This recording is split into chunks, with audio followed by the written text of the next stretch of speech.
organization that has sort of given birth to FM Sheltering Churches is Central Cities Ministries. And Central Cities Ministries has been in existence in the community for about 30 years.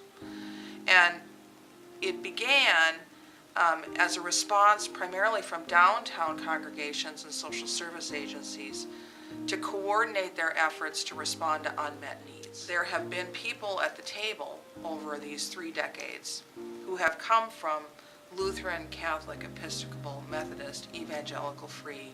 Salvation Army has been, part of that on and off. There were these pre-existing relationships that came from Central Cities Ministries that we were able to capitalize on and leverage. Churches United for the Homeless, for instance, right? It has its roots in this idea of communities of faith coming together to provide shelter for folks in the community who are homeless. But my understanding is that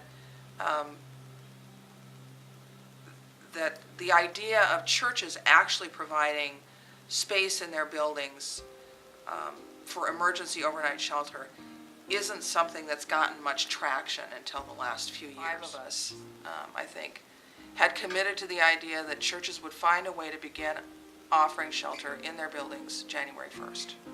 It's November 29th. Within about 48 hours, I think we had 25 people who were in the conversation on email. During the course of that month, there were 9 congregations who committed to the idea of offering shelter in their buildings. That meant there were 9 councils or governing boards that had to meet and approve this. I think we met twice a week that first month prior to sheltering to figure out how in the world we were going to do this. A local businessman donated air mattresses, and we had nothing to start out with except this conviction that we had to find a way to do this. We just had to. And over the course of those weeks, it all happened. One piece at a time, it fell into place. And there were lots of partners. Walter Brueggemann said that the task of the prophetic preacher is to comfort the afflicted and afflict the comfortable. So I kind of set about afflicting the comfortable and saying, look, Jesus said, one command, this command I give you. You will love the Lord your God with all your heart and all your soul and all your strength, and you will love your neighbor as yourself. And we just kept ringing that bell and saying, look, we are commanded as people of faith to care for our neighbor. We have neighbors in our community who are not sheltered. This is the call of the church. This is the call of the community of faith. But the consensus very rapidly became that, yeah, it would be really great to offer daytime shelter, but it doesn't matter if you offer daytime shelter if people are freezing to death at night. What we want to achieve next is we want to achieve permanent, affordable housing solutions so that everyone has a place to call home. What we're doing has, I think, been very important.